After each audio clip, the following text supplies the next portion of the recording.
gentlemen, for the insights. And before we begin our open forum, let me first introduce the rest of the panelists. Our first panelist, he began his career in Colliers as a research assistant in 2007. He moved to the Tenant Representation Office Services Department in 2013 as a manager. In 2017, he was promoted to head the Tenant Representation Business as director in charge of ensuring the growth and profitability of the business line and help the team consistently exceed its revenue targets and foster strong client relationships through solid engagement activities and a high level of market expertise and service excellence. Please welcome our Director for Office Service Tenant Representation, Mr. Dom Fredrick Andaya. Good morning, Dom. Morning. Thank you.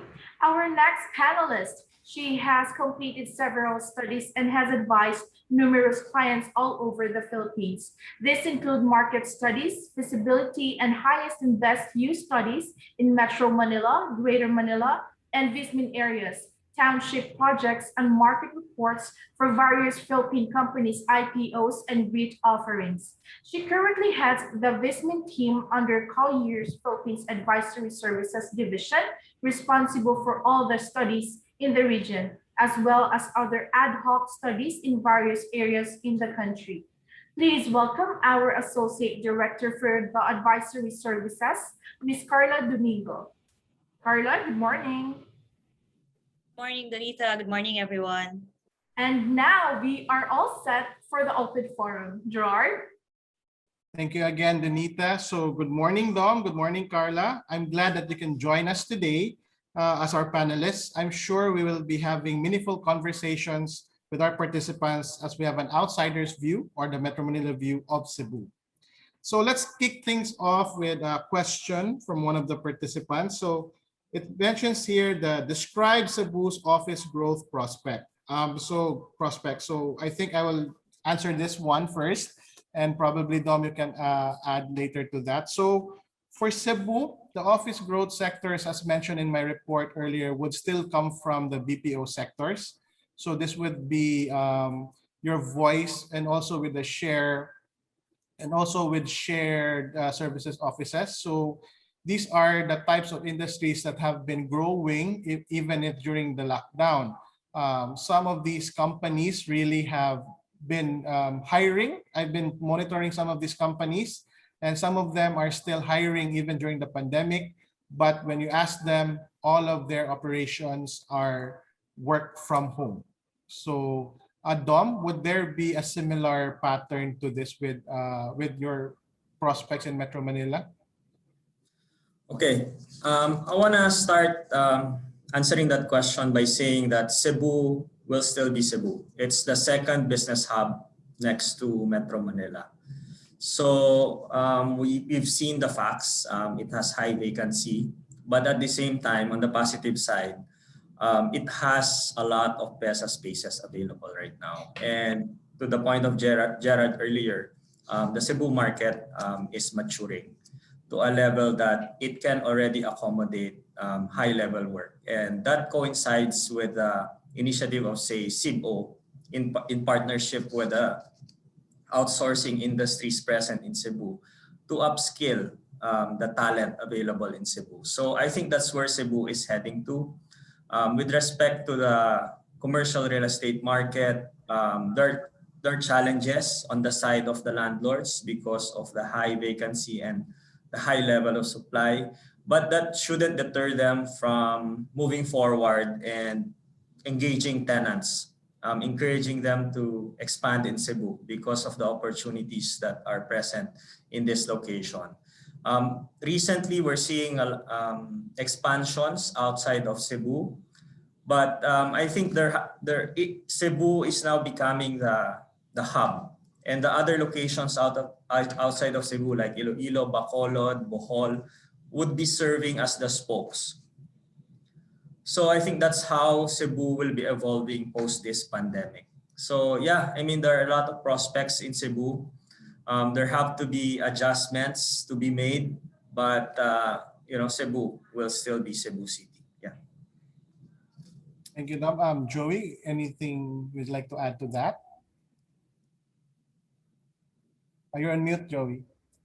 Complement what Dom mentioned earlier, of course, Cebu being a mature market for outsourcing services, and really it attracts a lot of tenants, right? I attended a number of forums before on outsourcing, and then saying that for some employees in Cebu, I mean, the output is even better than the output compared to counterparts in Metro Manila. So that indicates that Cebu really is a very attractive market. It's a mature market. So I think moving forward, we also have to be on the lookout for the higher value outsourcing tenants, because outside of Metro Manila, it's really Cebu that that is really the most feasible, most viable option outside of the capital region. So this is one opportunity that both landlords and tenants should really watch out for. These are just some of the trends that we're likely to see driving office leasing in Metro Cebu moving forward. So I think the landlords should really be on the lookout for these opportunities from higher value outsourcing companies. Thank you, Joey. You, Carla, would like to add anything to that? Yeah, I mean, like Dom said, Cebu has always been the second biggest market for the office, and the developers are really going into Cebu City, seeing that it is a viable investment and a viable secondary location for their offices. And this is just not for offices, but of course the residential market follows. So I think Cebu will continue to be one of the growing investment hubs outside of Metro Manila. Okay, thank you, Carla. So we'll move on to our next question from the participants. Here they said that describe Cebu's firm's post-pandemic real estate strategies. So again, for the Cebu real estate, the company's post-pandemic real estate strategies would still be the same. While most companies here are still mostly wait and see, so they have continued to implement their strategy of work from home. So most of the clients that we've talked to, they're still doing the 70-30 rule, which in 70% of their workforce are still at working from home, and also 30% of their staff are still in the office. So it really depends. So right now, with the movement in the market, there have been inquiries of actually looking for permanent spaces again, although these are not as aggressive as compared as before. Usually the inquiries we get are about 500 to 800 square meters, which is actually a good size for Cebu as well. Going back, I throw this question to you, Dom, in terms of your clients there, what would be their strategies for expansion, for their provincial expansions? Yeah, I think before we get there in terms of the expansion phase again, and I want to tie this up to the question of Justin Chua about us seeing the growth in terms of office demand. Joey made a point earlier on that their recovery as similar to any other market, not just locally but elsewhere, is that the recovery will be anchored on the success of the COVID-19 vaccination. So I think it will still take some time. We're looking at a recovery start off by around January 2022. So I would ask the players to extend more patience in going through or in riding through the downward trend, the downward trajectory of the market.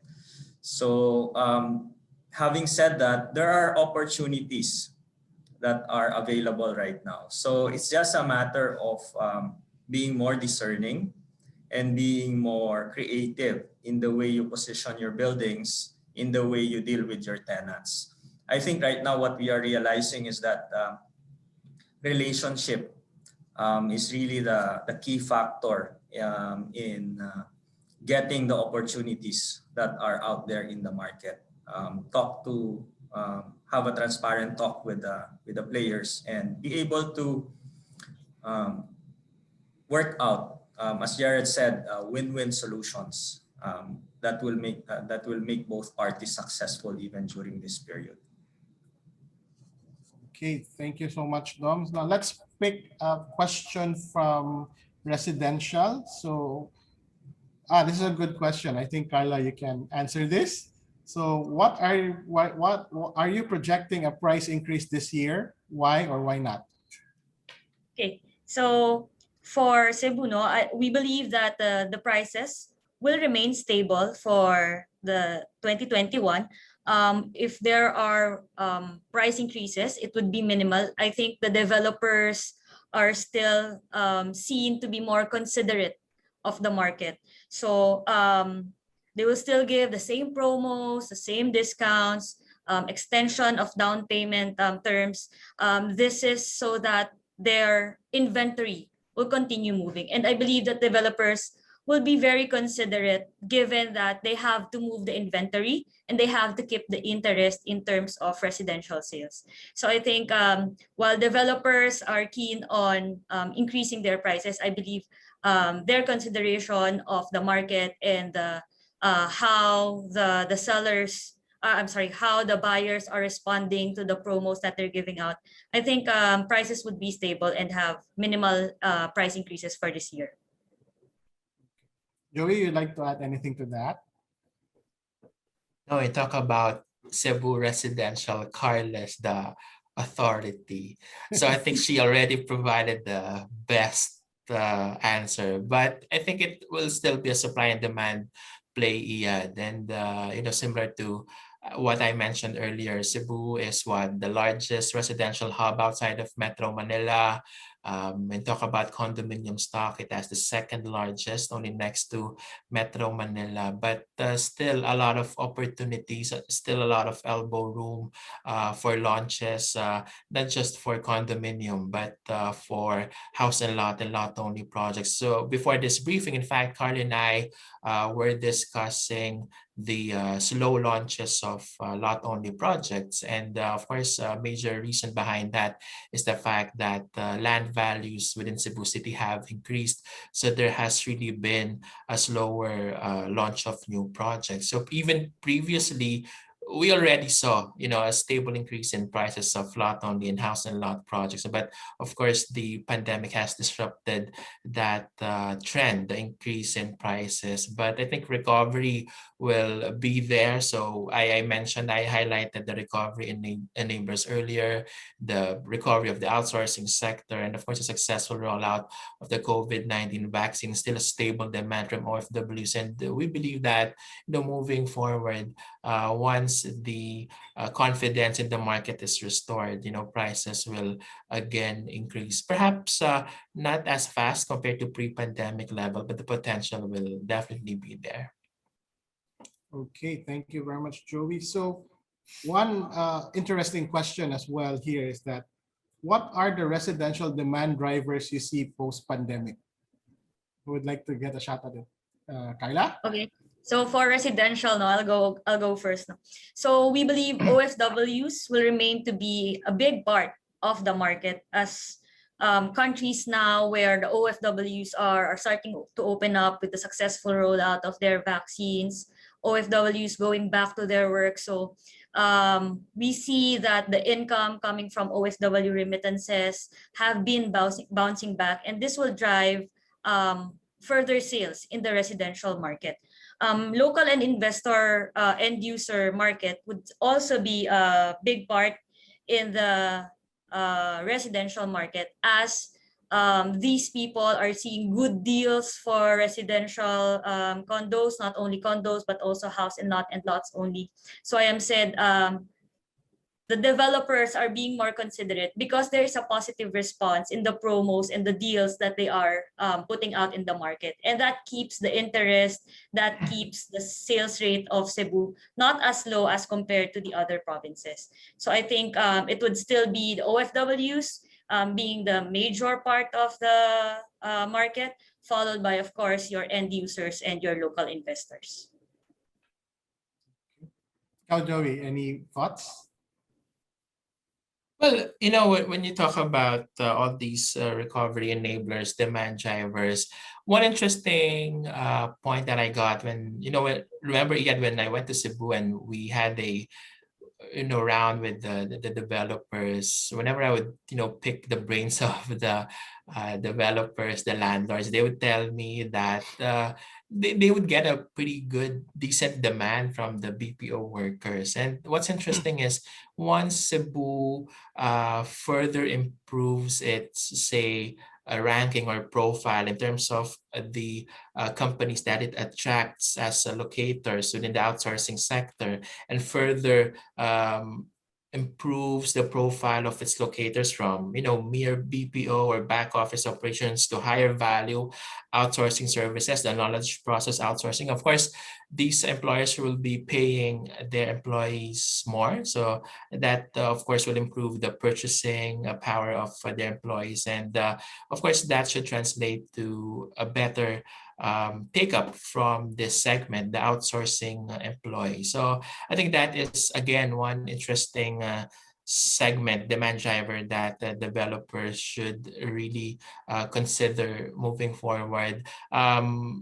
There were anecdotal pieces of evidence that I was able to gather saying that most of the BPO workers would really buy the economic to affordable types of housing. So let's see if that further improves to mid-income or upscale moving forward. So that's a very interesting trend that we should really watch out for.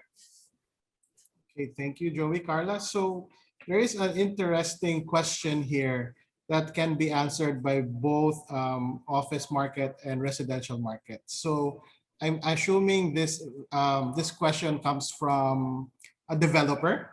So here it goes. So for both office and residential, what additional or innovative features should developers incorporate into the residential and office projects to sustain demand? Dom, would you like to go ahead with this?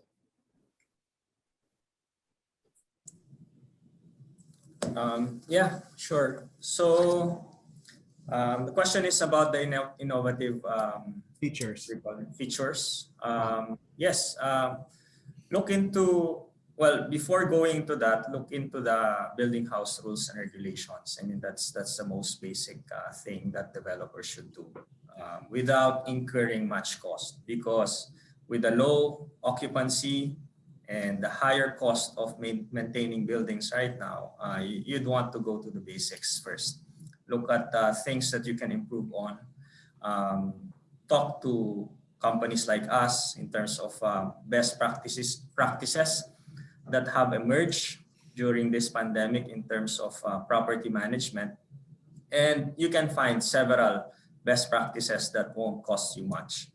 And then moving forward, to really upgrade your buildings, look into the building certifications like LEED, WELL.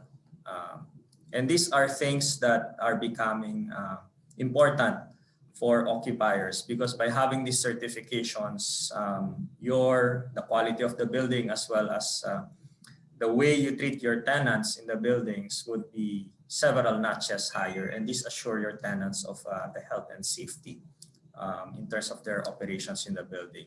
The other things could be as simple as having operable windows that would allow fresh air to come into the building without doing the complicated way of infusing fresh air through the HVAC system. So that's one thing that's a basic learning that came out of this pandemic. And guys, please feel free to add more. Yeah. Okay. Carla? See, if Dom is finished with the office market, so for residential, I think so like Dom, let's start with the basics now. I think what developers should highlight in their sales is that what are the conveniences that the condominium property brings to their buyers. So let's face it, the condo market started because it is convenient housing option. It's near their places of work. There are retail nearby. So we have to highlight that condominiums are still the most convenient option for buyers, so that if ever there's a pandemic and there's a mobility restriction, once again, the essentials are just nearby and I can just walk or just go down from my unit and buy whatever essential goods I need for my everyday living. The next thing that I think would be a good thing to highlight is open spaces. Have open hallways that have free-flowing air. As Dom mentioned, that is also doable in offices. And it's one thing that I think developers should also look at. It will bring down the costs of managing a building, since you don't need air conditioning on your hallways. So having open hallways, open amenities, some gardens, so open gardens, so that the heat, we've all experienced extraordinary heat the past few weeks. And I think landscaping and having small pocket gardens within your development is also a good highlight for this one. And one thing that I think would be a differentiator for condo developments would be having some energy saving features. So we've seen from the poll that 90% would still want work from home, or there are some companies that would be going to work from home. And we know that it will really have an effect on the electricity bill of those working from homes. Instead of being in the office 10 hours, now computers are turned on at home, even air conditioning. So maybe just have some features on energy savings, not necessarily technology, but maybe just face the windows, not facing the sun, some kind of just those green features, having more landscaping. It helps not only the buyers, but also the sellers sell their projects. Joey, anything to add to that?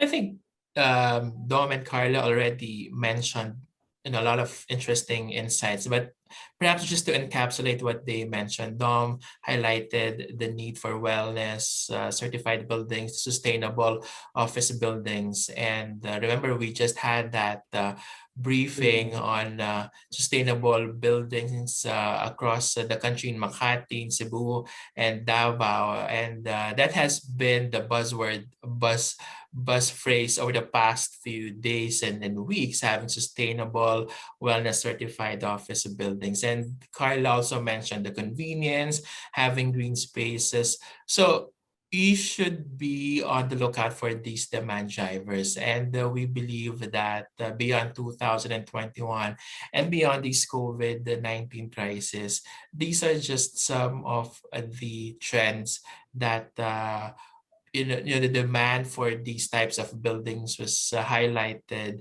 by the COVID-19 pandemic. So for 2021, even beyond 2021, these are the trends that will really dictate supply and demand in the market: sustainability, wellness, convenience, being in an integrated community if you're buying a residential unit. So all these features should be factored into any type of office or residential development. And these are just some of the trends that the developers, the landlords should really consider beyond 2021. Yes, Joey. And also to add to what you just said, because recently some of our inquiries already are, some of these clients already asking, is this building have a green feature? So I think for developers as well, after what Dom mentioned, to start with the basics. Once they have realigned their basics already, perhaps they can already also check align with some of the green certifications for some of the developers. I know some of our developer friends here have already started looking around, but to Dom's point, which is very pragmatic, to start with your house rules, to start tweak changes that can that have actually have no cost, additional cost, given that the market is still there's still a lot of available spaces in the market, and so once it becomes stable, then you can add those additional green features, which makes your building more attractive or at least more marketable, as this has become a new requirement to some of the major occupiers in not only in Metro Manila but also in Cebu already. That one. And okay, so we'll check another question. So we'll look at the questions here for in our tables.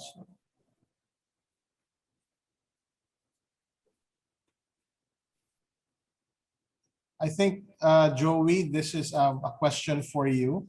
So this is from Mr. Alan Alfon. So do the infrastructure investments or developments from both private and government now can fully support the demand for residential, commercial office, say a midterm of 3 to 5 years? I'd have to peg it based on what we see in Metro Manila and in the nearby urban areas, right? For example, Skyway 3 has significantly improved access connectivity between southern and northern central Luzon provinces to Metro Manila, and it has significantly reduced the travel time. So it definitely is one of the factors that has contributed to a greater demand for residential projects outside of Metro Manila. In fact, I've had a number of webinars with developers, and they would always highlight these improving connectivity brought about by the improving infrastructure. So we hope that it brings the same benefits to Cebuano investors, employees, residents. Of course, I highlighted earlier a lot of infrastructure projects planned and that are in the lineup in the pipeline for Cebu. So you have monorail, you have, of course, the expressways, the BRTs, and these are very interesting projects. And if you look at these projects, they would definitely benefit the major business districts. The monorail, for example, of course, that will have a significant impact on Cebu's IT and business park. So hopefully, this will help in the recovery of office leasing. We talk about office segment, or help raise the land and land values and rental prospects of condominium units and even some house and lot units within and outside of Cebu City. So of course, we hope that these infrastructure projects are built on time and are implemented based on schedule, so that Cebuano residents and employees and investors reap all these benefits. Okay, thank you so much, Joey. So I've been tagged that we only have one question left for the panel. So for all of those unanswered questions, we will be getting in touch with you to answer them personally. So the team will be getting in touch with you with those questions. So the last question here, I think, is more geared towards office. So once a considerable percentage of their workforce becomes inoculated, would occupiers prefer to return to an office in a full capacity, or will they still be keener to a setup of flexible working scheme? Dom? Okay, before I answer that, I think it's the move of the government to include or to improve the ranking of BPO employees in the vaccination program is really laudable. No? And the BPO should proactively coordinate with the LGUs or the government in general in order to take advantage of that, because many of them, especially those doing financial services that require very high level of security, those that are doing voice operations, these are skills or work that could not be done in a work from home setup. It's difficult for them to do that. So I hope there's that synergy between the government and these companies, so that these employees will be inoculated as soon as possible, so that they can go back to work in the office.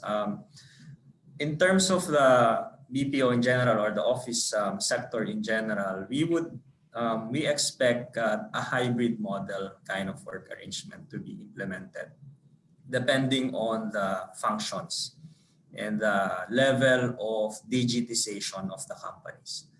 But I think many would be looking into pilot testing the hybrid model, maybe in the 10 to 30% level moving forward. Joey, any insight you'd like to add to that?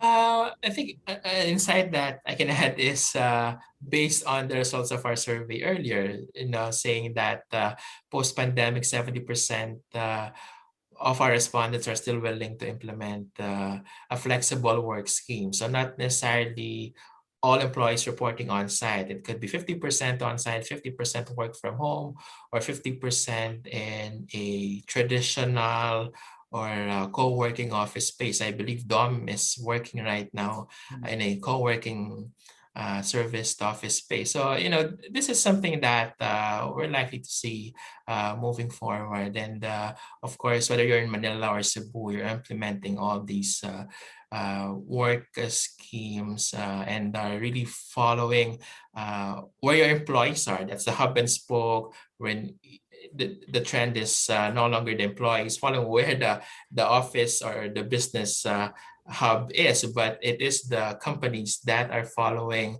the residential communities of employees and looking to open smaller pockets of office spaces near the residential hubs of their employees. So again, this is one trend that should dictate the demand post-pandemic. Yeah, and I want to add to that because, of course, from a real estate standpoint, we talk about the hub and spoke hybrid work model, but the companies should look deeper into it. The other facets of the company should follow, like the hiring, employee engagement, the culture of the company. So these are things that should go hand in hand with this strategy in the new normal. Okay, thank you very much, Dom, to our panelists, Dom, Karla, Joey. So that's it for, that's all the time we have for our discussion. So it was very meaningful and fruitful.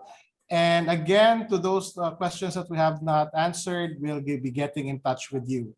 With that, I turn the floor over back to Donita. Don? Thank you, Gerard, and thank you to our panelists for gamely answering questions and providing valuable insights for our viewers.